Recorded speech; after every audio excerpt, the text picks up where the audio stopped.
Estás escuchando Milenio 3 por Aluka Nanika.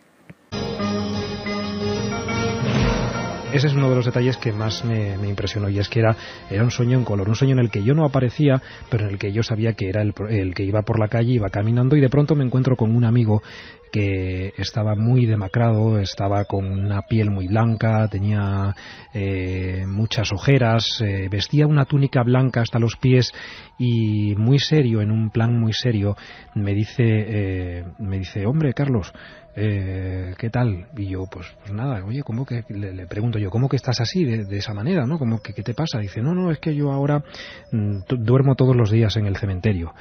Bueno, recuerdo que en el sueño me quedo como petrificado, ¿no? Y digo, ¿pero en el cementerio? Sí, en el cementerio. Si quieres te puedes venir conmigo y dormimos encima de una lápida.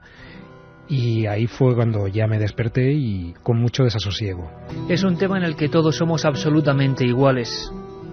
Escuchábamos a nuestra voz siempre distante, siempre seria, enigmática, Carlos Barroso, contándonos lo que esta noche nos vais a contar vosotros, y podríamos contar nosotros mismos, los sueños. En 1953, en la Universidad de Chicago, ocurre un hecho trascendental. Había unas hileras de bebés. Los estudiaba, investigando el mundo del sueño, el científico Nathaniel Kleitman. Hasta ese momento, 1953, fijaos amigos lo que os digo, hasta antes de ayer, a nivel de la historia, los sueños se creía que eran algo pasajero, ocasional. Podían tenerse o no. Pero aquella noche, aquellos niños hicieron algo, mejor dicho, algo fue detectado. Uno de los ayudantes le dijo a este científico que esos niños, tan pequeños, movían los ojos a una gran rapidez. Estaba a punto de descubrirse un misterio que hoy se cifra en 3 letras, REM. Movimiento rápido del ojo. A partir de ese momento, gracias a esos niños y a ese científico, podemos saber que todos los seres humanos soñamos y lo hacemos todas las noches.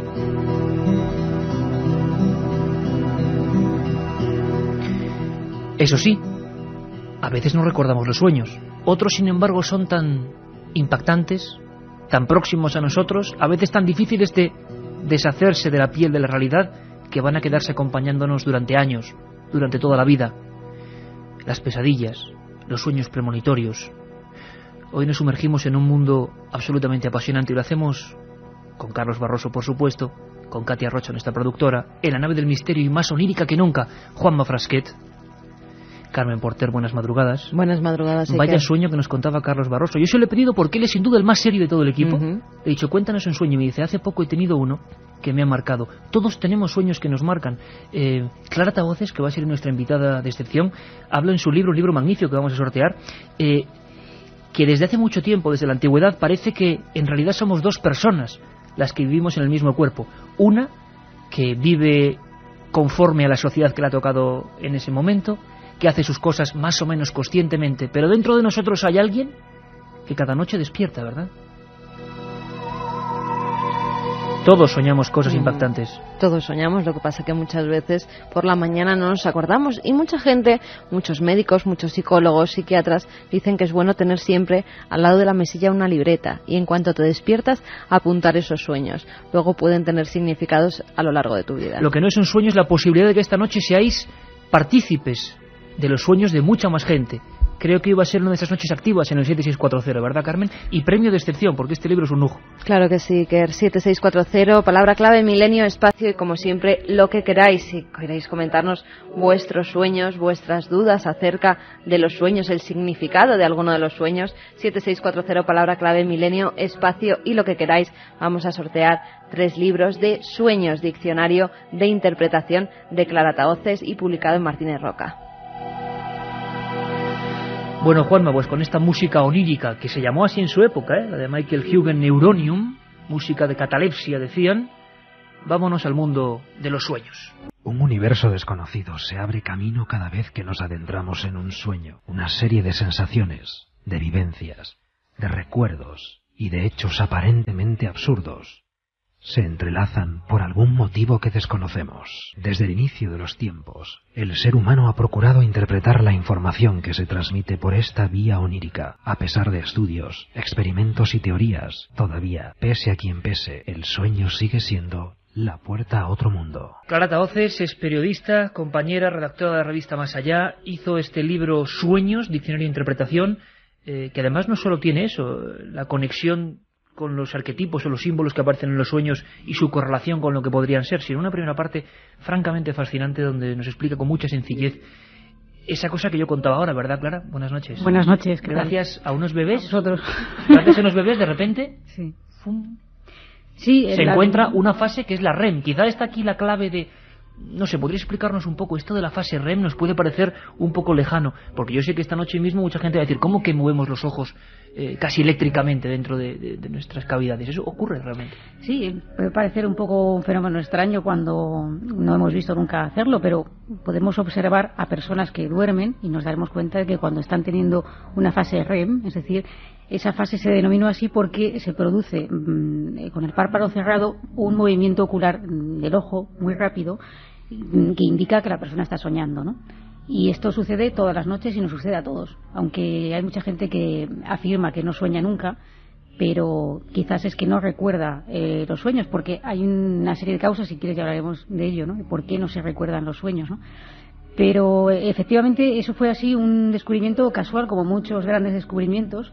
Estaban trabajando sobre el sueño de los bebés y entonces al descubrir esto ya decidieron hacer unos estudios más profundos también para ver si se desarrollaba con adultos. Año 53, parece mentira, claro, porque sí, estamos hablando, como decía antes de ayer, y hasta entonces los sueños eran algo ocasional y se aplica ya el electroencefalograma y se da cuenta de la emisión, para simplificarlo, eléctrica que se está produciendo en ese momento en el cerebro. Es decir, hay una actividad de la que no sabemos nada, en la que entramos cada noche desde que somos seres humanos y que todavía, y yo lo acabo de revisar en tu libro, nadie se pone, en el fondo parece mentira, de acuerdo de qué son los sueños, ¿no? Objetivamente tampoco se sabe muy bien por qué se producen, a causa de qué. Sigue siendo un material fascinante para investigar, ¿no?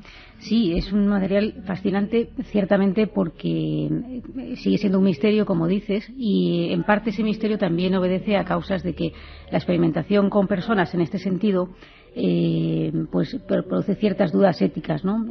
Tú puedes privar de sueño a las personas y esas personas en los primeros momentos aparentemente no tienen ningún tipo de problema, pero cuando van pasando X horas, a medida que hay unas barreras, ¿no?, que se producen alteraciones importantes en el ser humano, y incluso llegando a producirse alucinaciones, pero pues como si hubieran consumido algún tipo de alucinógeno, ¿no? Y este tipo de situaciones que se van produciendo hace y genera que, claro, hay que tener cuidado, ¿no? Porque se pueden producir unos trastornos que pueden durar durante mucho tiempo, durante muchos meses. Yo conozco casos, por ejemplo, de un caso de primera mano de un conocido mío que para hacer, digamos, se metió en un programa de televisión, de una televisión local, para batir un récord en Guinness, de estar despierto durante una semana. Uf. Debe ser dañino para el cerebro, imagino. Es terrible, es muy malo, las secuelas son malas. Entonces, lo único que le permitía al Guinness, pues claro, es hacer sus necesidades fisiológicas, como dice, ¿no? Y entonces lo que decidieron hacer es acumular esos tiempos de las necesidades fisiológicas y acumulaban como una media hora en la que él pues aprovechaba para ir al baño, digamos, hacer sus necesidades y luego intentar, a través de la hipnosis, que el tiempo que le quedara para dormir, que podía ser 20 minutos, un cuarto de hora, le resultase muy reparador, de tal manera que él pensase que había dormido más horas de las que realmente se habían producido, ¿no? Y esto, claro, hay otros experimentos que se han realizado con mucho más tiempo de horas y de privar de sueño, y la gente pues es que casi se vuelve medio loca. Claro. Me comentaba Katia Rocha por línea interna que hay una película que es El maquinista, Katia. El maquinista sin dormir. Se tiene un año sin dormir, me comentas. Caramba, imagino que eso rozará la ficción, ¿no? Porque veríamos auténticos monstruos, imagino. Hay muchos estudios al respecto, pero claro, como nos cerramos en esa llave, en ese código que tenemos todos y donde casi no se puede penetrar, sigue siendo un misterio. Si os parece, bueno, y sobre todo en la segunda hora, vamos a ir analizando en lo posible, porque Clara ha hecho este pedazo de diccionario de casi 800 páginas, de más de 800 páginas, para identificar. Y me gustaría mucho, Carmen, porque fíjate qué experiencia vamos a tener hoy, Clara, a través del 7640, inconscientemente, nunca mejor dicho, la gente, bueno, va a estar enviando lo que más le impactará de sus sueños, y podremos hacer estadísticas muy curiosas de qué es lo que más se repite. Hay uno que se repite mucho y que yo creo que nos ha sucedido a todos por los primeros mensajes que estoy leyendo. Volar. No, el caerte. Ah, bueno, claro. Cuando crees que te caes, incluso te agarras a la cama. Pero si te parece, antes de empezar a analizar los sueños de nuestros amigos y los nuestros propios, vamos a escuchar a científicos. Tenemos muchos, varios, para que cada uno coja su opinión. En este caso, el psicólogo y psiquiatra doctor José Manuel Gaona. José Miguel Gaona, que nos habla, y además, escuchad muy atentamente, de las fases del sueño. Vamos a atenderle. La primera es una fase de sueño ligero, una fase de actividad cerebral en que habitualmente hay unos patrones alfa y otros de zeta, de descanso profundo. Se podría asimilar un poco a la meditación, pero no para tanto. Luego, en la fase 2, ya hay un verdadero bloqueo de nuestros sentidos, es decir, el tálamo, que es una de las estructuras cerebrales, pues bloquea la información sensorial. Es decir, es el momento en que si alguien nos llama o escuchamos un ruido ligero, evidentemente, pues no nos despierta. En la fase 3 es una fase ya bastante profunda. Incluso si nos despiertan en esa fase, imagino que muchos lo habremos experimentado, nos encontramos confusos, desorientados, muchas veces no sabemos ni dónde estamos, si es nuestra casa o si estamos de viaje lo confundimos el sitio donde nos encontramos, ¿no? Y en la fase 4 ya es una fase con una actividad delta, prácticamente, que es la de descanso tremendamente profundo. El tono muscular, nuestra musculatura está prácticamente en una fase en la que si queremos movernos no es posible realizar el más mínimo movimiento. Se manifiestan alteraciones tan conocidas como, por ejemplo, el sonambulismo u otra alteración también del sueño, que sobre todo pasa en niños, que es la de terrores nocturnos. Y por último tenemos la famosa fase REM, de movimientos oculares rápidos, en la que nuestros ojos se movilizan de un lado a otro. Es la fase, además, en la que se presentan los sueños, la actividad onírica.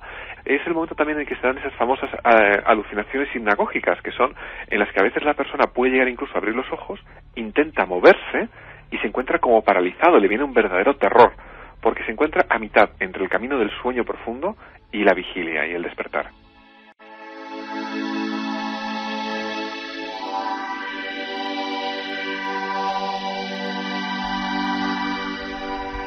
Doctor Gaona, que presenta en Telemadrid todos los jueves desde dentro hacia la 1 de la madrugada, y compañero que siempre acude a la llamada de Milenio 3. Si hay un nombre que se ha identificado con los sueños en los últimos tiempos, ha sido el de Sigmund Freud, y que es una persona que, bueno, siempre aparece relacionada en cuanto penetramos en este mundo que tiene muchísimas aristas. Simplemente por saber quién es y por qué es tan importante, Carmen. Sigmund Freud era un médico austriaco, fundador del psicoanálisis. Nació en Freiberg, en Moravia, en 1856. Decía que los sueños son una forma de realizar deseos y que muchos de ellos son el resultado de deseos sexuales reprimidos. En su opinión, la ansiedad que rodea a dichos deseos hace que algunos sueños se conviertan en pesadillas. A lo largo de su obra más conocida, La interpretación de los sueños, Freud utiliza sus propios sueños como ejemplos para demostrar su teoría sobre la psicología de estos. Freud mantenía que todos los sueños representan la realización de un deseo por parte del soñador. Hay sueños negativos de deseos, donde lo que aparece es el incumplimiento de un deseo, y para esto se dan varias explicaciones, entre las cuales está la satisfacción de una tendencia masoquista. No obstante, también sigue en pie la conclusión general de Freud, que los sueños son realizaciones disfrazadas de deseos reprimidos.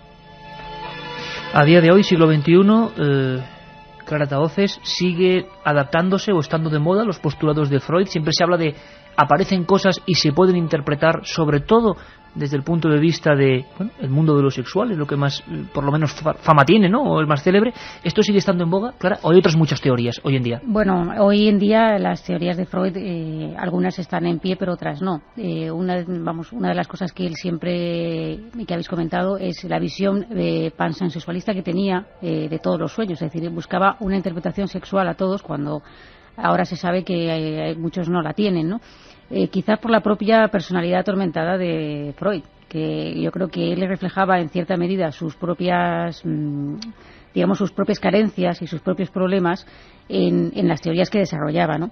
Y luego hay que tener en cuenta que Freud desarrolló sus estudios en base a pacientes suyos, gente que tenía ciertos trastornos mentales, y que evidentemente eso no se puede aplicar a todo el mundo. Por cierto, trastornos mentales, patologías cerebrales, ¿todo el mundo sueña igual, Clara? Porque imagino que habrá personas, núcleos de población, no sé, vamos a hablar de algunos que desgraciadamente a veces son protagonistas en Milenio 3, los psico-killers o los asesinos. ¿Las personas sueñan distinto o hay una, digamos, área que tocan unos sueños y otros no en determinadas personas? Bueno, lo que sí que hay son una serie de símbolos que pueden ser universales, es decir, estos son símbolos comunes a todos nosotros. Se han hecho estudios en diferentes partes del mundo, en diferentes épocas en las que no había conexión entre, digamos, por ejemplo, una tribu perdida en Oceanía y los intérpretes de sueños griegos, ¿no? Entonces, al ver los símbolos que tenían unos y otros, resulta que daban la misma interpretación a un mismo símbolo. Por ejemplo, soñar con la pérdida de dientes, ¿no? Para unos era una muerte de un familiar, para otros era la muerte del propio soñador. Qué curioso, había una conexión. Sí, había una conexión, pero esto sucede con otros muchos símbolos, ¿no? Y entonces esto es lo que se llama símbolos universales, es decir, que independientemente de que sepamos nosotros lo que significa el símbolo con el que hemos soñado, tiene una interpretación, digamos, concreta y que se pierde un poco en el inconsciente colectivo, que esto es un poco lo que defendía también Jung, que empezó siendo, digamos, alumno de Freud y acabaron teniendo unas serias discrepancias, entre otras cosas porque Jung no compartía las tesis de Freud en cuanto a lo que hemos hablado de dar una visión sexual a todo, ¿no? Suele pasar, ¿no?, entre maestros y alumnos, sí, habitualmente, ¿no? Claro, y luego están los símbolos locales que afectan a lo mejor a determinadas parcelas o comunidades. Digamos, por ejemplo, un ejemplo, ¿no?, para que nos hagamos una idea. Por ejemplo, la gente que está metida en el mundo del caballo, ¿no?, la gente que se dedica a la hípica, que son entrenadores de caballos, que desarrollan carreras, etcétera, pues el símbolo del caballo probablemente no tiene el mismo significado que para cualquiera de nosotros que a lo mejor no montamos a caballo nunca, ¿no? Probablemente para ellos tiene relación con su trabajo y sin embargo el caballo pues es otra simbología para quien no tiene esta... Hubo una epidemia, por ejemplo, de sueños de monjas, creo que lo contaba el doctor Andrade, que soñaban con el diablo, apariciones del diablo en plena noche. Claro, la interpretación de esas monjas en sus sueños sería totalmente distinto de alguien que, por ejemplo, que no es creyente y no cree en el diablo, ¿no? Claro. Eso suele ocurrir constantemente. Vamos a escuchar una cosa, Clara, que me interesa porque en esta primera hora podríamos planear un poco por qué sabemos hoy en día de los sueños. Le preguntábamos a otro especialista, al doctor José Antonio García Andrade, creo que el más prestigioso forense español, 4.000 autopsias a sus espaldas, de esos sueños que ya nunca volverán, ¿no?, de esas personas, psiquiatra forense. Y él nos hablaba, le hacíamos una pregunta, pues para saber un poco más y que sepáis un poco más. Esas personas, esos núcleos de personas distintas, los psico-killers, los asesinos, ¿cómo sueñan? ¿Se han hecho experimentos? ¿Se sabe si alguien que ha matado o va a matar, que mató, sueña de una manera distinta? ¿Cómo se representa ese sueño luego en el tiempo? ¿Cómo reaparece? Porque puede ser una pesadilla repetitiva. Le escuchamos. Generalmente sueña un poco y posiblemente esa sea una de las razones de su violencia y de su agresividad. Porque a través de los sueños nosotros nos liberamos de una serie de deseos insatisfechos. Y entonces, bueno, pues aquello que no podemos realizar durante el día lo podemos realizar por la noche y nos liberamos pues de la agresividad, de la violencia o de aquello que hubiéramos querido hacer y que no hemos podido hacer. Y generalmente el asesino pues sueña muy poco y además sus sueños casi siempre están caracterizados por un matiz de violencia y de agresión grande. Muchas veces tienen pesadillas y muchas veces tienen esos sentimientos de culpa más o menos latentes y eso les hace muchas veces que nos encontremos con que la repetitividad de los sueños cargados de sentimiento de culpa. Le preguntábamos también por algunos sujetos que él mismo ha podido estudiar, y esto ya es lo inquietante. Hay personas que no pueden dividir el sueño de la realidad, las ensoñaciones, las visiones, personas que de repente las criaturas que viven en sus noches se representan de repente en la realidad, y esto ha ocurrido en muchos casos de esquizofrenia y de asesinos. Le escuchamos al doctor Andrade. Lo que pasa es que muchas veces el enfermo no llega a distinguir lo que es su delirio de lo que es su sueño. Entonces verdaderamente esto les hace sufrir mucho a estos enfermos, porque pueden llegar a confundir la realidad, el sueño y el delirio, y tienen muchas veces una situación muy conflictiva y muy, vamos, que hay que atenderlos y hay que darles algún tipo de hipnóticos o de ansiolíticos para quitarles esa pesadilla que puede llegar a afectarles mucho. Las pesadillas, Clara, quizá los sueños que más se nos quedan dentro, ¿no? ¿Cómo pueden llegar a marcar una vida y cómo han marcado algunas vidas, ¿no?, de la historia? Efectivamente, las pesadillas que, por desgracia, pues experimentamos, ¿no? Cuando hay pesadillas es un síntoma de que algo no está resuelto. Es como una voz de alarma del propio organismo, de la propia alma. Sí, el inconsciente, en una parte importante de nosotros mismos a la que no solemos hacer caso, nos está dando un aviso de algo. Y muchas veces las pesadillas, quizás sin tener el mismo argumento, tienen elementos comunes que se repiten, ¿no? Recuerdo un caso ahora mismo de un comerciante británico que le dio por apuntar los sueños y se dio cuenta que en un periodo bastante reducido, como un mes, si no mal no recuerdo, en su diario se repetía el mismo sueño unas 19 veces y era un sueño relacionado con una parálisis en las piernas. Este hombre, que posteriormente tuvo esa parálisis, quizá no por como sueño premonitorio, sino porque se estaba gestando esa enfermedad en su interior, de alguna manera el inconsciente recogía eso y lo manifestaba a través de los sueños. Yo no sé qué comentar a la gente. Vamos a tener una hora con todo tipo de sugerencias vuestras, de vuestros sueños. Sorteamos 3 ejemplares, Sueños, Diccionario de Interpretación. Clara Tavoces, merece la pena, 800 páginas, tenemos 3, pero queremos saber vuestros sueños. Cristina nos dice, por ejemplo, yo muchas veces sueño cosas que luego ocurren y cuando suceden es como si ya lo hubiese vivido, me pasa muy a menudo. Mientras estuve casada tuve siempre el mismo sueño, unos toros de lidia me perseguían. Menos mal que mi matrimonio no duró mucho, nos dice Pilar desde Madrid. ¿Qué será eso de que te persigue un toro y no puedes correr? Yo luego os contaré que también, bueno, el mío es el clásico. Mucha gente sueña con los toros, ¿eh? Rosana, de Castellón, yo soñé con mi hija de bebé en un cochecito y una manada de toros me pasaba por los lados. Yo soñé que mi hermana me decía que se moría, me dijo hasta la fecha y justo murió ese día. Desde hace un tiempo sueño que estoy teniendo un bebé, ¿quiere decir algo? Nos dicen besos desde Tenerife. Luego con Clara, vamos, daremos todo tipo de datos a cada sueño. Estamos viendo simplemente un poco por dónde van los tiros, ¿no? Hola, soy Fran, soy compositor y una noche soñé que hacía una canción y al día siguiente la hice igual que la del sueño. Eso ha pasado con más compositores e intérpretes. Yo soñé con mi difunto padre que no había fallecido y me lo encontraba en otro país. ¿Qué podría significar eso? Volvemos en nada, en unos minutos. Milenio 3.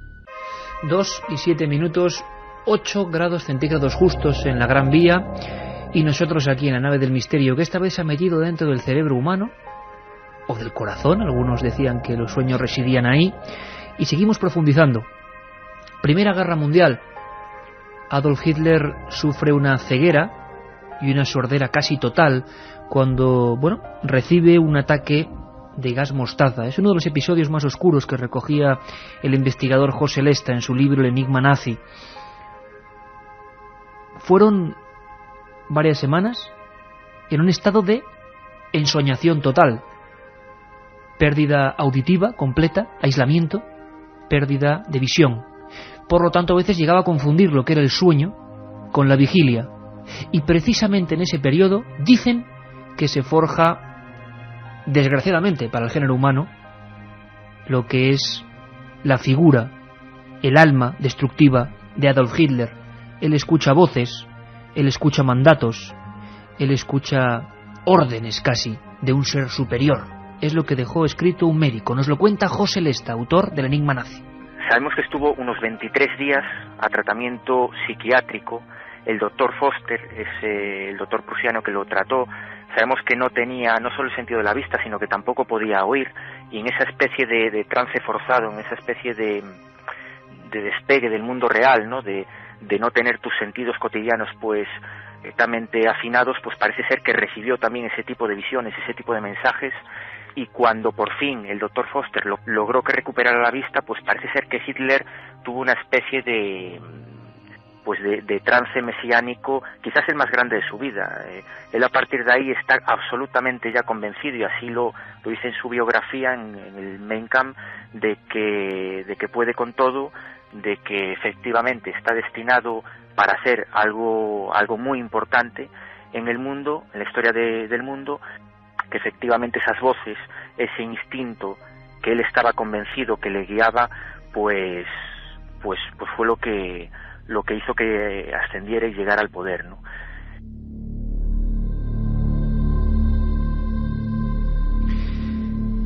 Decía Goethe, ese gran autor alemán del que estuvimos hablando precisamente la semana pasada con Jesús Callejo, decía, hablando de los sueños, los determinaba del siguiente modo: aquello que ignorado o desdeñado por los hombres vaga durante la noche a través del laberinto de nuestro pecho. Hombres importantes han sufrido variaciones, a veces positivas y negativas, después de un sueño. Todos nos encontramos con ese mundo extraño, ese mundo paralelo, y imagino que hay una información que podemos extraer. Ahora está de moda Alejandro Magno en todas las pantallas de los cines del mundo, y Alejandro también tuvo un sueño muy importante, ¿verdad? Alejandro Magno, durante el asedio a la ciudad fenicia de Tiro en el año 332 a.C., soñó con un sátiro danzando sobre un escudo. Su interpretador de sueños, Aristandro, reconoció este sueño como un hábil juego de palabras. Sátiro, que significa en griego, podría ser tomado como sa y tiros, cuyo significado sería Tiro es tuyo. Alejandro prosiguió la campaña basándose en ese sueño y al final conquistó la ciudad. Juanma Frasquet en la nave hoy importantísima de los sonidos también, y Clara Taoz es nuestra invitada, compañera de la revista Más Allá, autora de un montón de libros, por ejemplo, El recorrido por el Madrid mágico, un gran libro, este diccionario de interpretación de sueños, un sinfín de historias que en esta ocasión se han centrado de una manera monográfica y colosal en cuanto a su tamaño, y sorteamos 3 ejemplares. Oye, Clara, Alejandro Magno, y he dicho, Carmen, interpretador de sueños. Es decir, había personas que se dedicaban ya a esto que tú has hecho de un modo mucho más científico y periodístico desde la más remota antigüedad. Por supuesto. Evidentemente, la historia de los sueños comienza con el mismo ser humano. Desde que el ser humano tiene capacidad de serlo, pues desarrolla el sueño. Y entonces esta inquietud pues existe desde tiempos inmemoriales. Lo que pasa es que la forma de enfocarlo pues era distinta. No se tenían los conocimientos que se tienen en este momento, y generalmente se achacaba a mensajes de los dioses, de la divinidad, que quería comunicar algo al soñador. Entonces había unos templos donde la gente acudía para que se le interpretaran los sueños, o bien se quedaban a dormir allí después de hacer un ritual. De todas formas, tenemos que recordar que el hecho de acostarnos todas las noches en una cama, ponernos un pijama, cerrar los ojos, relajarnos, sigue siendo un ritual. Pero lo que se hacía allí era ungir el cuerpo con una serie de aceites, lavarse, purificarse, y se pasaba la noche en estos templos, tanto en Grecia como en Roma, para intentar que el sueño, digamos el mensaje de los dioses supuestamente, acudiera a la persona y revelara pues lo que tuviera que decirle. A veces no solamente las personas se quedaban en los templos, y era una tarea más de los sacerdotes, que eran digamos unas castas superiores y que tenían en ese sentido un dominio y un control sobre las masas, y claro, eso también hacía que se pudiera manipular a las masas a través de esos supuestos sueños que habían tenido los propios sacerdotes. Clara, ¿y alguna cultura de la antigüedad especialmente, digamos, proclive o cercana a los sueños, o que tuviera una obsesión especial con el tratamiento y la investigación de los sueños? ¿La hay? Bueno, no tan lejana. Hay algunas tribus en Colombia, como los huitotos, que ellos lo primero que hacen al despertar es reunirse a todo. El índice, por ejemplo, de criminalidad en este tipo de grupos es casi nulo, y una de las causas puede ser esto, ¿no? Que se reúnen y cuentan sus sueños. Entonces, claro, si alguien cuenta pues que fulano le ha pegado, es que probablemente un fulano habla con mengano y resulta que es que tienen un problema y lo solucionan hablando. Entonces, esta práctica es bastante sana, mentalmente hablando, y hace que en cierta medida pues no haya un índice de criminalidad tan alto como puede haber en las grandes ciudades. Hablando de índice de criminalidad, tú antes nos dabas un dato fuera de antena sobrecogedor. Se ha hecho un estudio y más de un 70% de los contenidos de los sueños a nivel global contienen algún tipo de violencia. Sí, así es. Parece que sorprende porque, claro, como nosotros tendemos a recordar el sueño en el momento en que se produce, pero como la mayoría de la gente no los anota o no los apunta, pues se olvida, ¿no? Pero si se hiciera, digamos, un diario de sueños como el que lleva Katia, pues se daría cuenta de que ciertos contenidos se repiten y muchas veces esos contenidos tienen que ver con facetas violentas de nosotros mismos o de la agresividad a la que nos enfrentamos diariamente en esta sociedad. El animal que seguimos llevando dentro de alguna manera, ¿no? Que claro. Se revela. Los sueños, una de las cosas que a mí más me inquieta es que se disuelven, ¿no? O sea, tienen una rapidez, son muy perecederos, enseguida se te van yendo del cerebro, es como si se fueran escurriendo por las neuronas, ¿no? Pero estoy seguro que algunos de ellos se quedan muy grabados, la impronta es inolvidable. Y fijaos qué cosa más bonita pasa con los sueños. Cuando estábamos ahí Katia, Juanma, Carmen, Clara y este que os habla, pues está enseguida, claro, han salido sueños, ¿no? En los 5 minutos del informativo han salido sueños, es lógico. Todos tenemos alguno que no podemos olvidar. ¿Y cuál es el de la gente, Carmen? ¿Cuál es el sueño de la gente que imagino que en un mensaje de Siri 640 lo va a dejar muy clarito, porque es uno el que destaca por encima de los demás? Alberto de Huesca, por ejemplo, nos dice: yo sueño muchas veces que me muero o me mato y mis amigos se ríen. ¿Quiere decir algo esto? Clara. Hombre, pues es un sueño muy simbólico. Me muero o me mato. Y mis amigos se ríen. Esto lo que simboliza es que de alguna manera él tiene una impresión de que sus amigos no le tienen en cuenta, que es como si no existiese para ellos, o que su relación no es de la misma compenetración que pueden tener entre ellos, ¿no? Entonces esto de morirse o matarse de alguna forma representa esa sensación que él tiene como de diluirse y desaparecer de ojos a los demás, que encima se ríen. Más mensajes que nos dicen: yo una vez soñé que estaba encogida en un lugar muy pequeño y no había aire. Tuve que despertar porque realmente me estaba ahogando, nos decía Elena desde Madrid.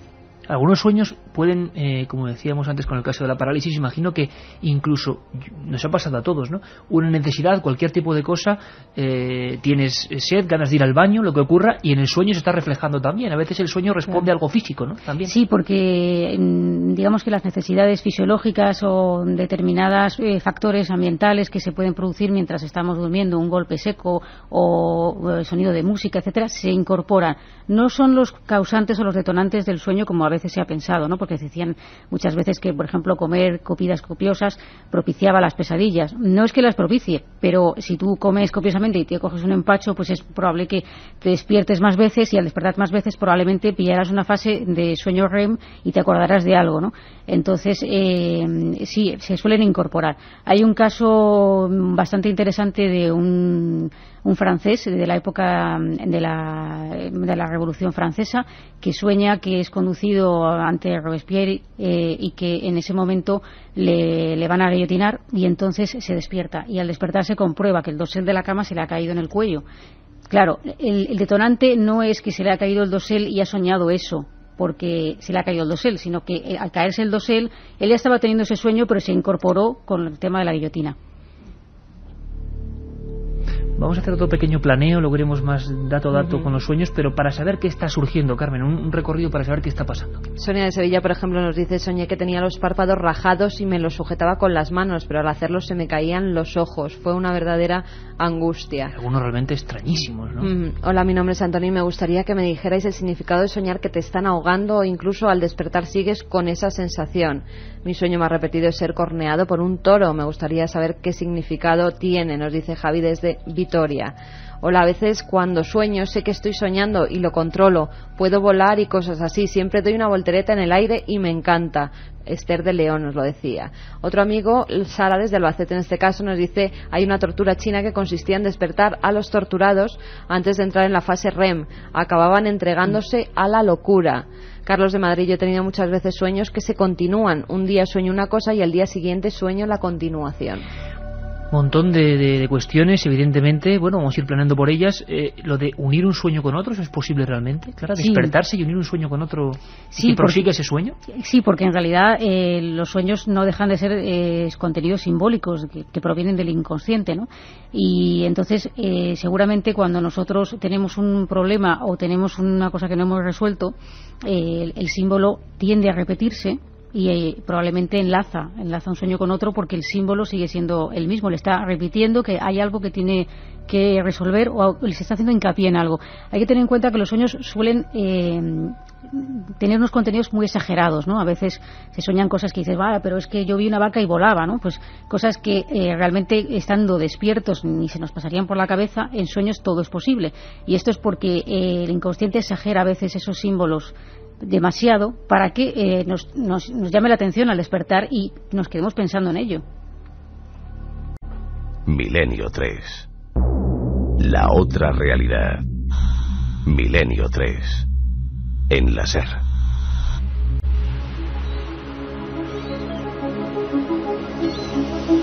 Indudablemente, y lo sospechábamos hoy, el 7640, palabra clave en Milenio, echa humo porque es algo que nos toca a todos. Y en los casi 300 programas de Milenio 3 jamás habíamos tocado un tema tan apasionante, tan significativo como los sueños. Experimentos terroríficos, ¿no? Como algunos que hablaban de Joseph Mengele, el doctor muerte del Tercer Reich, que condenaba a la gente, como nos contaba antes Clara, y como alguno soñaba incluso estar ahí condenado sin dormir. ¿Hasta cuándo podía entregar el organismo la toalla? Y cuándo empezaban a aparecer esas visiones, ¿no? También, fijaos qué mundo.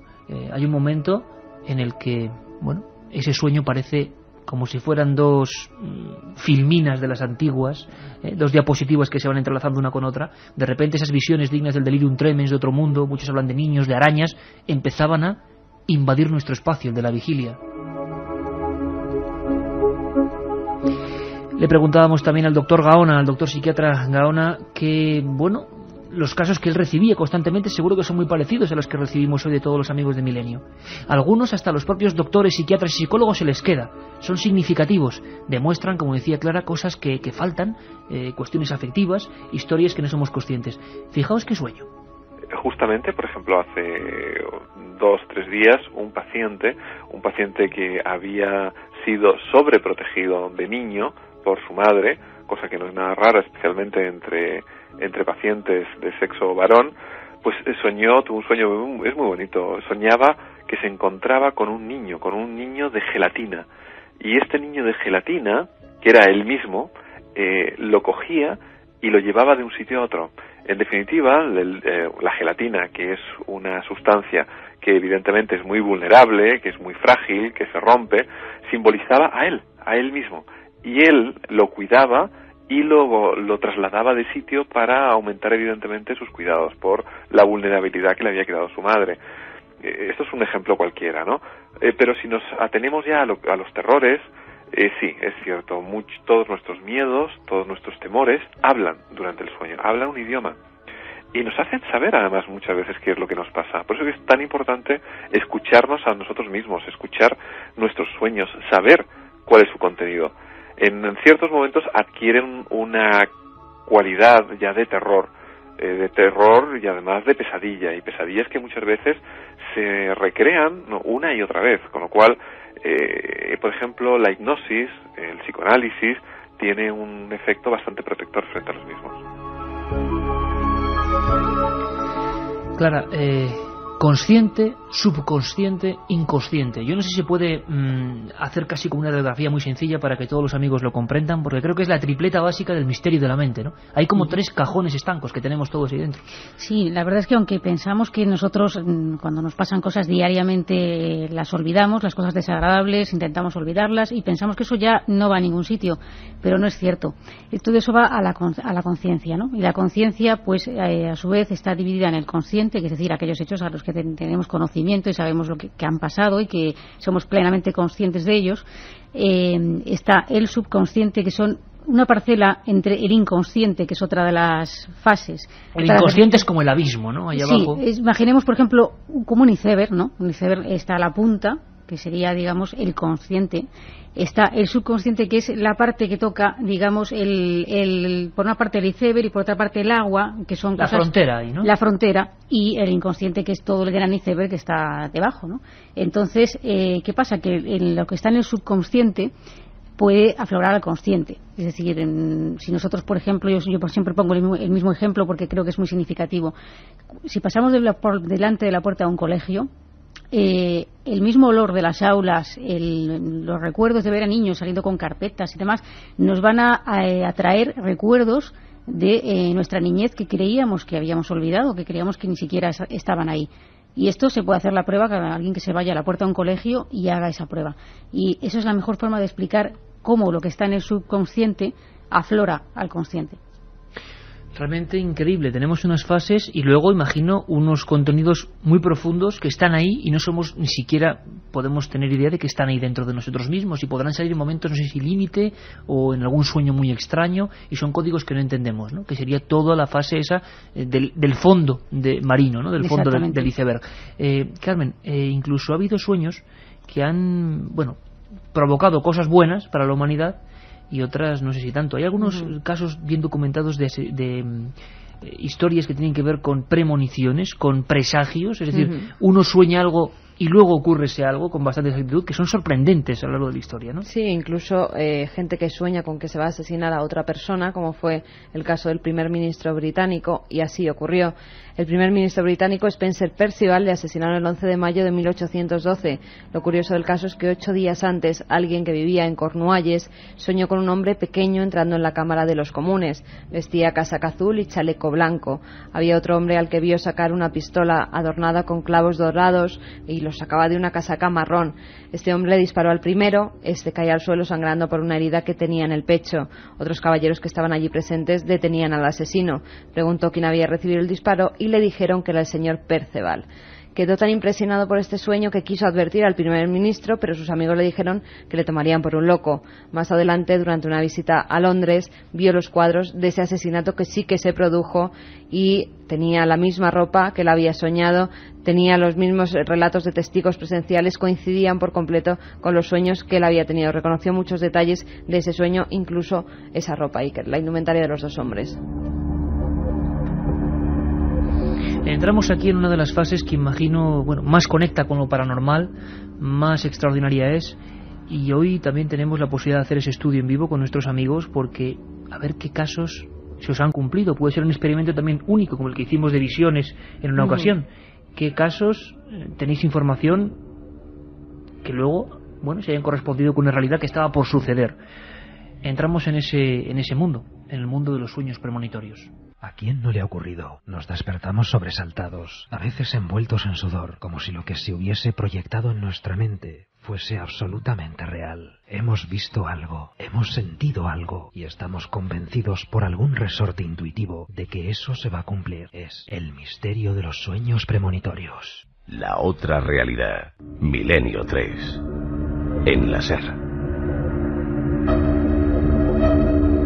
2:27. Una de las historias más terroríficas que yo recuerdo haber escuchado aquí en Milenio 3 tiene que ver con los sueños. Nos la contaba Santiago Camacho, ya sabéis, nuestro colaborador, siempre pendiente del mundo de la conspiración, autor del libro Top Secret.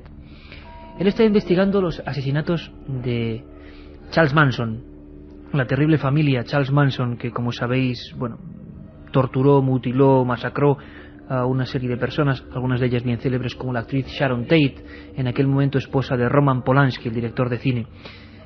Fue una matanza increíble, con la sangre de aquellas personas, algunas, como era el caso de Tate, embarazada, creo que de 8 meses, dibujaron alguna serie de símbolos y de palabras en las paredes. Fue una matanza sin precedentes que estremeció a todo el país norteamericano.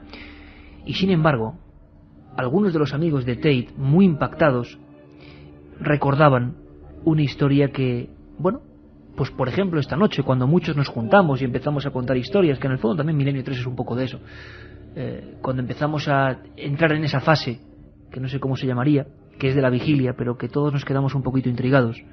Bueno, pues Sharon Tate, mucho antes de su muerte, repetía una historia. Yo creo que es mejor que nos la cuente Santiago Camacho.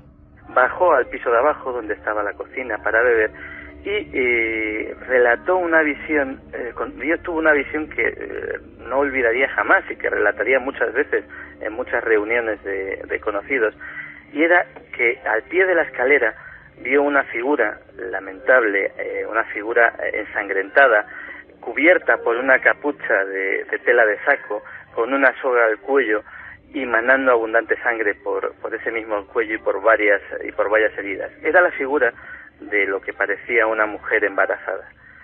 Curiosamente, ese fue precisamente el estado en el que se encontraría años después, en casa de su marido, de Roman Polanski, el cadáver de Sharon Tate, embarazada, con una capucha de tela de saco cubriéndole la cabeza, con una soga al cuello y desangrada por una multitud de heridas de arma blanca.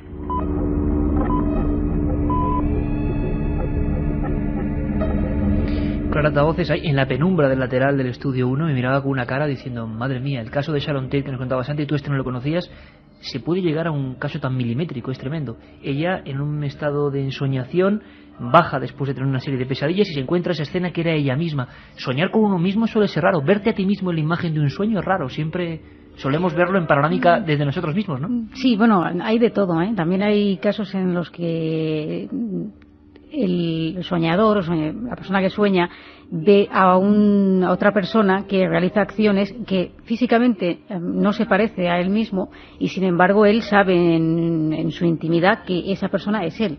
Es una forma de desligarse, digamos, de aquellos actos en los que a lo mejor no nos queremos ver reconocidos, ¿no?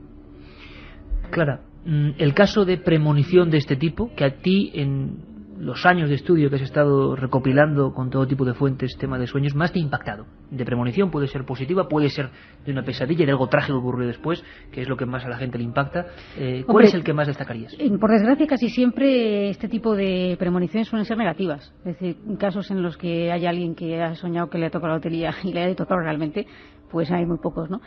Pero hay un caso que me llamó la atención, que es el de Horacio Acaballo, un boxeador, campeón de los pesos mosca, me parece, creo que recordar que era, que tenía que tomar un avión, creo que era desde Japón a Buenos Aires, y bueno, pues tenía ya los pasajes sacados no solo para él, sino para su manager y la gente que trabajaba con él, y de repente tuvo un sueño en el que veía que el avión explotaba en el aire y es que quedó tan impactado que decidió que se cambiasen todos los pasajes y que él no quería montar en ese avión.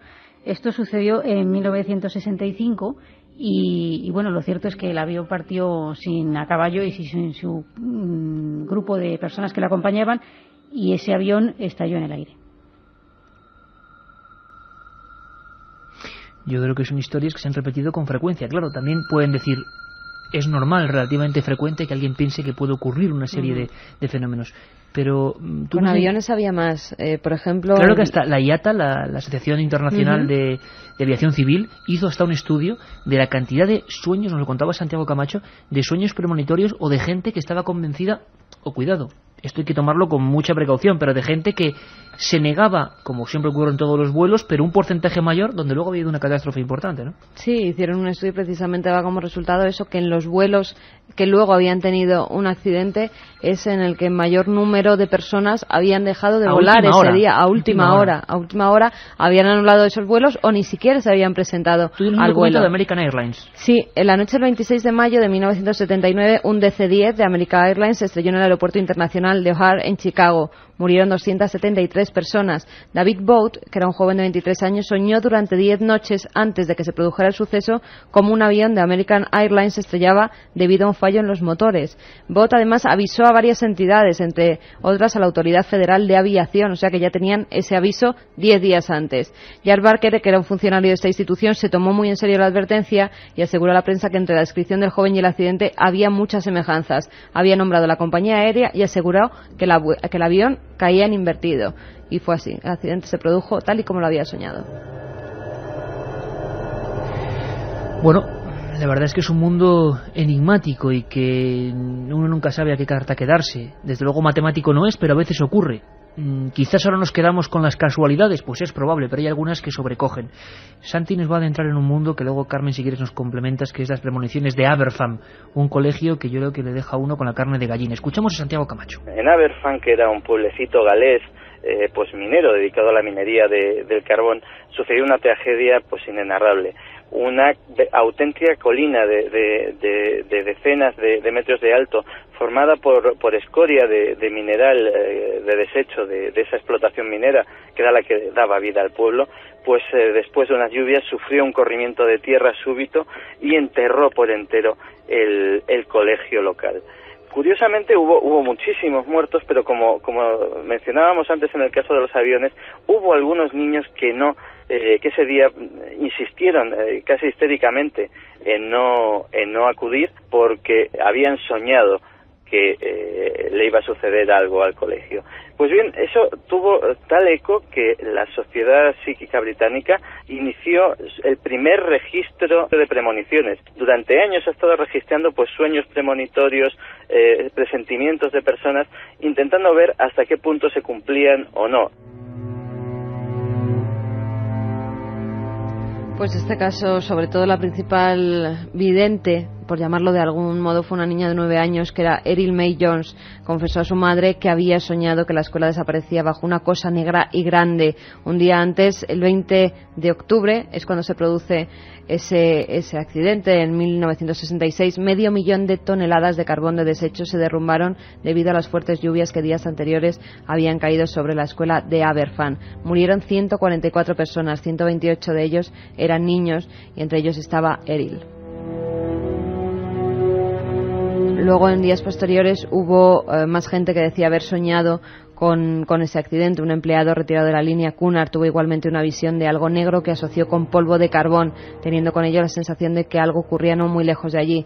Esta visión la tuvo el 14 de octubre. A partir del día 19 de ese mismo mes es cuando las visiones y los presentimientos comienzan a multiplicarse en numerosas personas, sobre todo en mujeres del país galo. Estas personas comenzaron a tener visiones y sueños terroríficos relacionados con masas negras y oscuridades envolventes.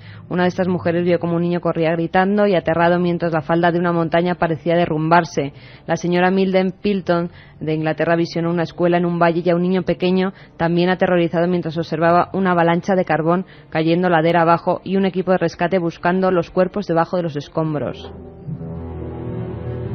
La señora Sybil Brown de Brighton, en Londres, se despertó sobresaltada el viernes 20 tras haber predecido una horrible pesadilla. Vio a un pequeño dentro de una cabina telefónica gritando, mientras otro niño, caminando hacia ella, pues le seguía una masa negra y muy grande, hinchada, decía. En ese mismo momento, una mujer también en Londres se despertaba con un sueño muy parecido. Otra mujer en el noroeste de Inglaterra vio en sueños, en letras deslumbrantes, la palabra Aberfan. El psicólogo inglés Barker se encontraba en aquella fecha realizando un estudio sobre las predicciones y al enterarse del suceso insertó en la prensa anuncios de llamamiento a personas que habían tenido presentimientos o sueños proféticos relacionados con el desastre. Recibió un total de 76 respuestas, de las cuales 60 fueron investigadas a fondo y 24 de ellas fueron comunicadas mediante cartas y escritos que pudieron ser comprobados. La mayor parte de esos casos comprobados se dio en mujeres de una edad comprendida entre los 10 y los 75 años y esa parte de narraciones ofrecidas se centraban en sueños en los que normalmente aparecían niños gritando. Caramba, Clara Voces, las mujeres siempre como un factor, no sé si también en los sueños, más potente en el mundo de lo extrasensorial, vamos a llamarlo así, ¿no? Sí, eso parece, según las estadísticas. De todas formas hay que tener en cuenta, que el tema de los sueños premonitorios, no todos los psiquiatras, no todos los psicólogos reconocen su existencia y achacan sueños de estas características a casualidades, ¿no? Pero claro, cuando las casualidades son tan fuertes como las que está describiendo Carmen, pues te da mucho que pensar. Hay que tener en cuenta que el estudio de la premonición, el estado de vigilia, es decir, nosotros podemos tener una premonición estando despiertos y podemos de alguna forma intuir que algo le va a pasar a una persona, a alguien, un ser querido, etcétera. Lo que pasa es que cuando estamos soñando, esas personas que tienen esas capacidades las desarrollan a través del sueño porque la mente está mucho más libre, está fuera de todo prejuicio y no tiene ningún condicionante, es decir, simplemente sueña. ¿Qué pasa? Pues que evidentemente ni todos los sueños van a ser premonitorios, ni todo el mundo que sueñe va a tener sueños premonitorios. Es decir, hay personas en cambio que se le repiten a lo largo de su vida diferentes sueños premonitorios o que tienen visos de serlo, y hay otras personas que jamás van a experimentar un sueño premonitorio. Vamos a escuchar ahora qué tiene que decir la audiencia. Antes de eso escuchamos a Javier Sierra, nuestro compañero director de la revista Más Allá, que nos hablaba de esa cosa que puede sorprender a la gente, un registro concreto de premoniciones de sueños activo en Inglaterra hasta hace, creo, 5 años. Bueno, en los años 70 se puso en marcha una de las iniciativas más curiosas para tratar de confirmar si muchos de los sueños, visiones o vislumbres de personajes anónimos pues tenían algún crédito o no.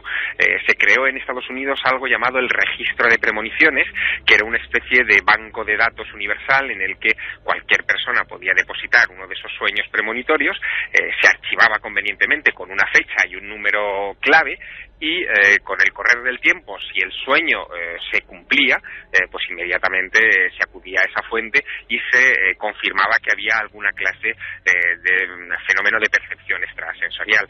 El registro de premoniciones, allá hasta donde yo sé, estuvo funcionando muy bien durante los años 70 y principios de los 80. Hubo muchas personas que acudieron a él, pero la falta de grandes resultados hizo que en los años 90 prácticamente redujera su actividad hasta cero.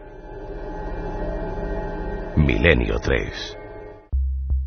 Milenio 3, con Iker Jiménez, en la cadena SER.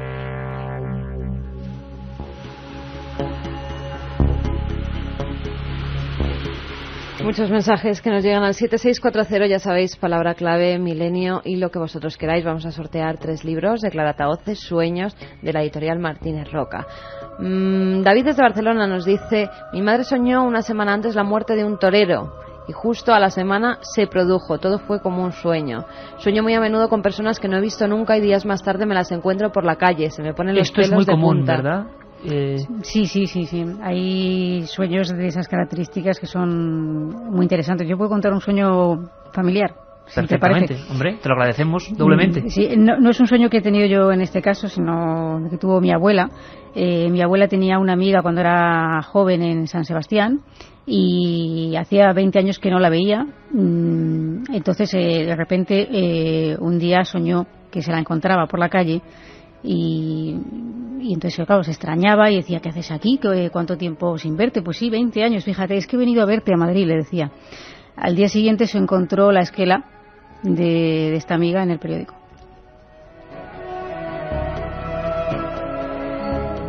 Otro sueño premonitorio de asesinato de personaje célebre. La esposa de Julio César soñó con la muerte de este la noche previa, tal y como ocurriría, nos decía Luis. En una ocasión soñé que alguien de la familia se moría. A los pocos meses se murió mi padre.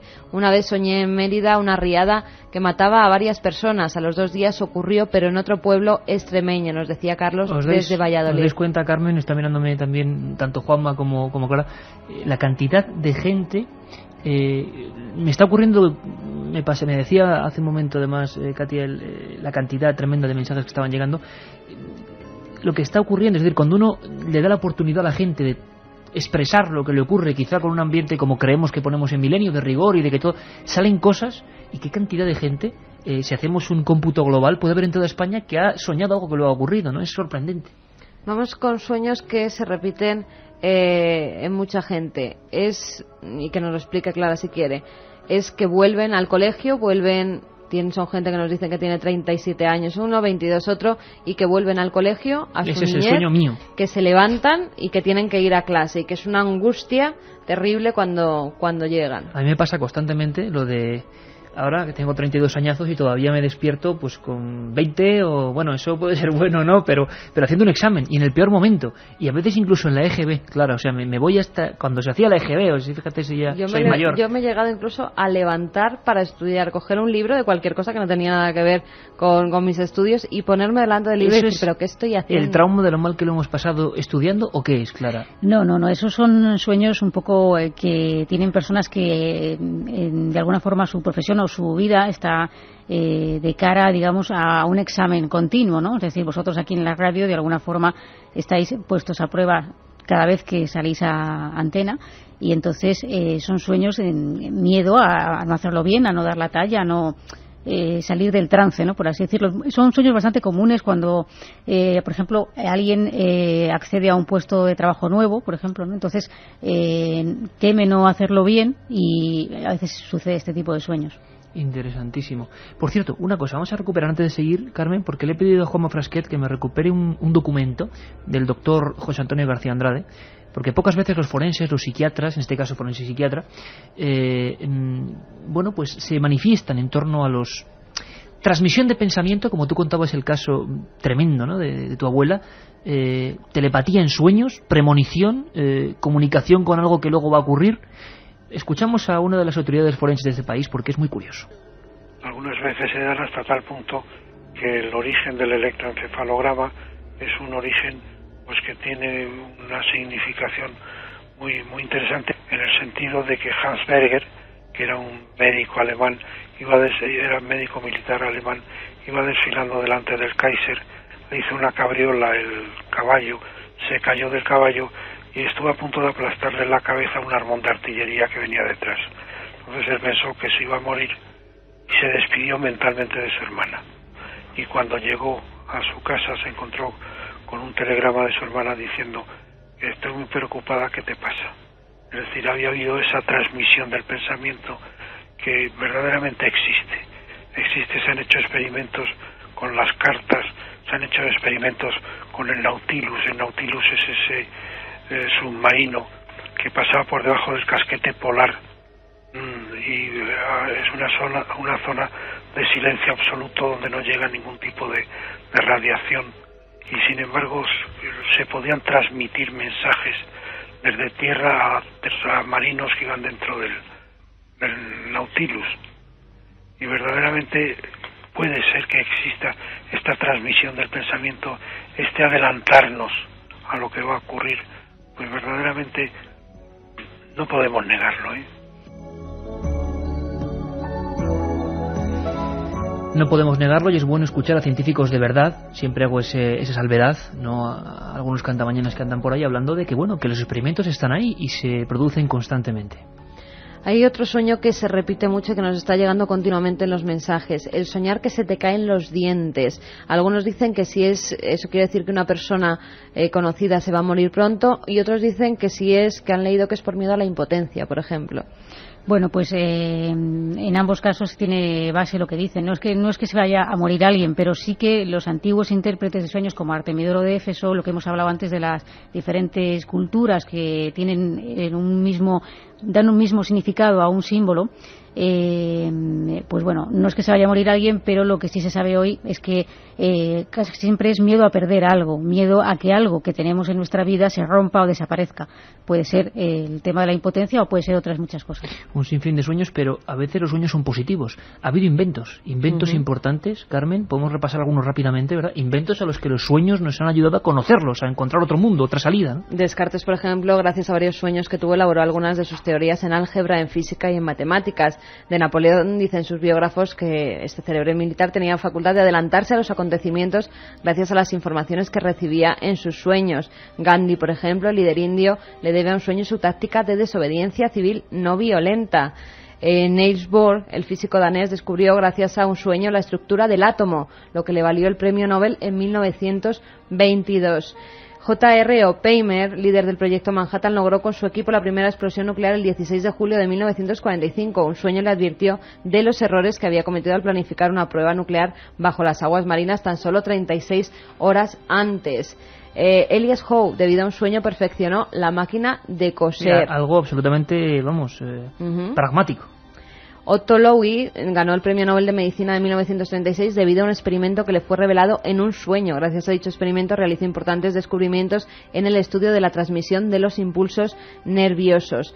Paul Ehrlich, el Premio Nobel, vio en un sueño la clave para comprender cómo las células se defienden de los venenos que las atacan. O sea, incluso científicos viendo en iconografía, muchas veces vemos en símbolos, ¿no? Claro, hay símbolos que luego nosotros decimos eureka, ¿no? Como dijo aquel famoso sabio, y le damos una visión en lo que es la vigilia, ¿no? Vemos cosas a las que luego quizá podemos... Sí, como el caso... ¿Haber una mínima clave para poder más o menos interpretar, o hay que documentarse bien? Eso es complicado, pero vamos, hay casos bastante interesantes como el de Kekulé, que la fórmula del benceno fue a raíz de un sueño que tuvo con una serpiente que veía la forma, la espiral, y esto al despertar pues le estimuló para darse cuenta de que los tiros iban por ahí y desarrollar esa fórmula. Pintores, literatos famosos, historias en las que el arte también ha tenido mucho que ver. Richard Wagner, por ejemplo, en sueños compuso las bases musicales de la ópera Tristana y Isolda y El oro del Rin. Robert L. Stevenson soñó el comienzo de su obra más famosa, El extraño caso del Dr. Jekyll y Mr. Hyde. Menudo sueño también, ¿eh? Lewis Carroll, el célebre autor de Alicia en el País de las Maravillas, se inspiraba para escribir sus obras en sus propios sueños, que estudiaba además exhaustivamente. André Breton, gracias a sus sueños, creó el surrealismo, una de las vanguardias literarias más importantes del siglo XX. Sócrates y Lincoln protagonizaron sueños premonitorios, en este caso que profetizaban su fallecimiento. Profetizar la propia muerte es otro de los grandes clásicos. La presencia de la muerte en diferentes formas, estructuras, llegando a nosotros como sea, presente, imagino, desde la más remota antigüedad. Sí, ¿no? sí. Lo que pasa es que no hay que alarmarse, porque sin duda de los mensajes que estamos recibiendo esta noche, un número elevado será de personas que han soñado su propia muerte, porque es un sueño muy común. Y habría que dar un mensaje importante a todos, ¿no? Sí, que no hay que preocuparse para nada. Por supuesto que no. Luego, evidentemente, en la historia hay casos muy interesantes, como antes que comentábamos, antes fuera de micrófono, el del naturista Edwin Reed, que soñó que iba por una avenida como de mármol, que parecía una especie de paseo marítimo, por así decirlo, pero que era un cementerio, y se detenía en una lápida que veía que ponía su nombre y una fecha, que concretamente me parece que era el 10 de diciembre de un año concreto, no, ahora mismo no me acuerdo del dato. Y efectivamente esto lo comentó muchas veces, era director del Museo de Historia Natural en Concepción, en Chile, y era una persona totalmente escéptica. Comentó el sueño con amistades, con conocidos, y lo cierto es que murió en esa fecha. Hay algunas de las grandes creaciones de la historia literaria del terror, como es El Cuervo, de Edgar Allan Poe, ese hombre del que hablábamos hace 7 días, que se le encuentra con un capote militar raído, delirando, que cuando le cogen dice: Dios se apiade de mi propia alma, que había estado 3 días en delirium tremens, sin poder distinguir el sueño de la realidad. El Cuervo dicen, parece que escuchamos al Cuervo, revoloteando, nos lo pone Juanma Frasquet, El Cuervo decían que era el poema más terrorífico de la historia en su tiempo en Estados Unidos. Le dan muchas significaciones, pero parece que hubo un sueño terrible, una visita a medianoche.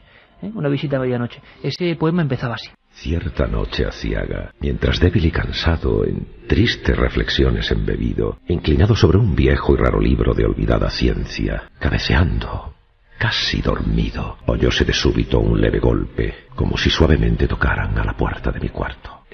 Dije musitando, un visitante. Eso es todo y nada más.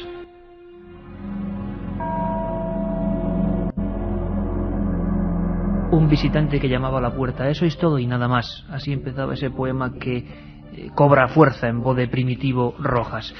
1000 temas habría, desde luego, para meternos en ese consciente, subconsciente, inconsciente, el mundo de los sueños, que es maravilloso.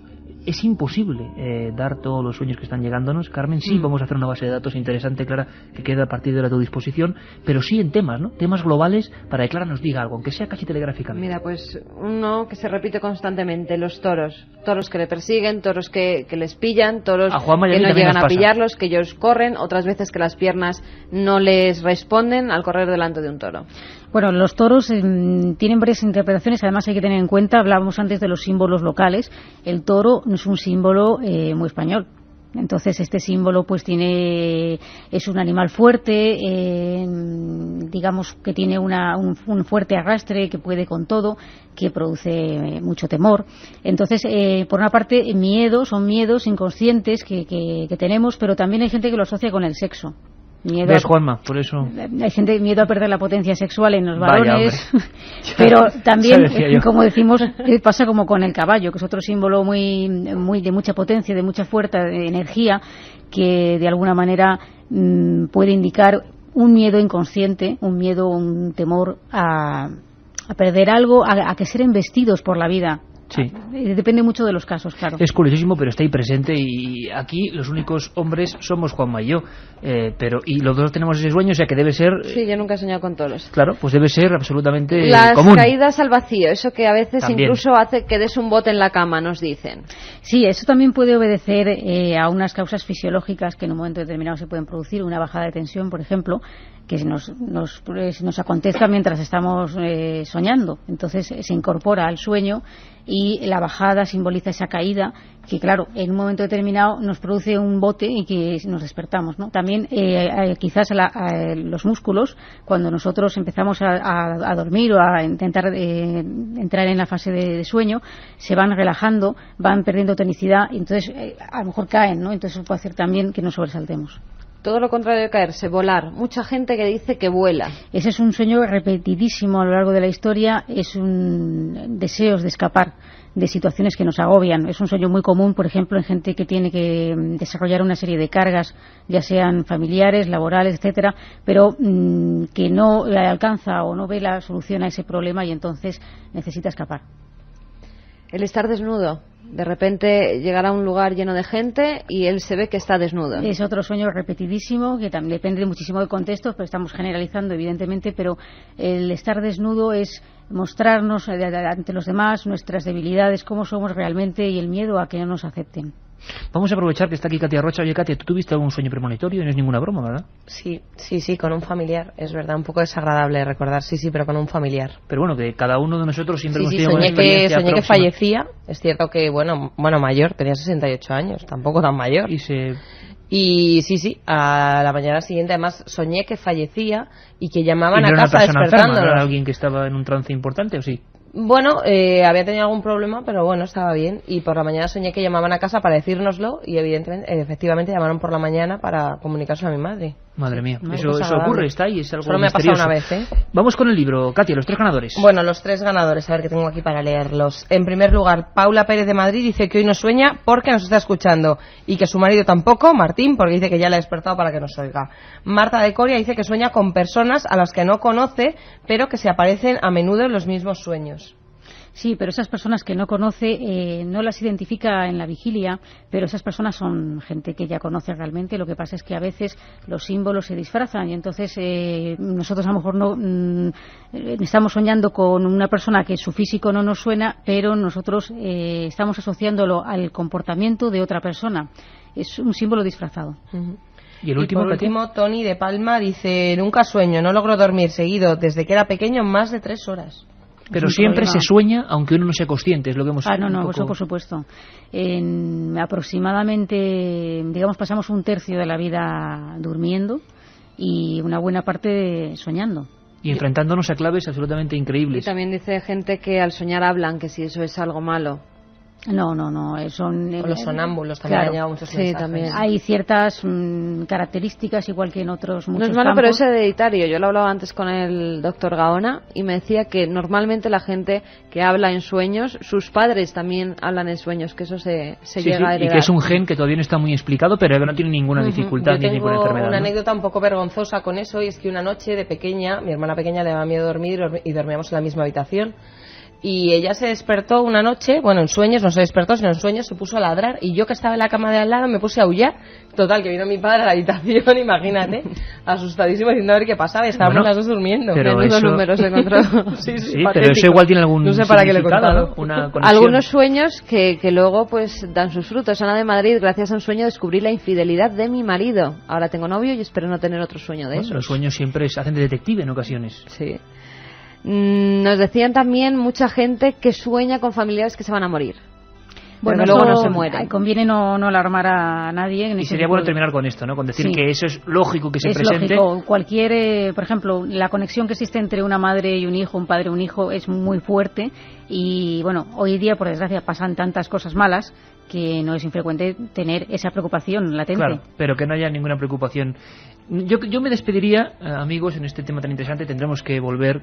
Sí, Clara, desde luego, que por favor que volvamos a hacer. Vamos a despedirnos, si os parece. Uno de los días que más mensajes hemos tenido. Vamos a despedirnos con una frase del doctor Andrade, si os parece. Es muy cortita y es una recomendación. Creo que es importante. Está demostrado que cuando la gente no sueña, y pues incluso se puede llegar a determinados trastornos psicopatológicos muy profundos y muy importantes. Es fundamental que la gente sueñe. Con eso nos quedamos. Clara, Katia, Carmen, a soñar. Juanma, todo el mundo a soñar, ¿eh?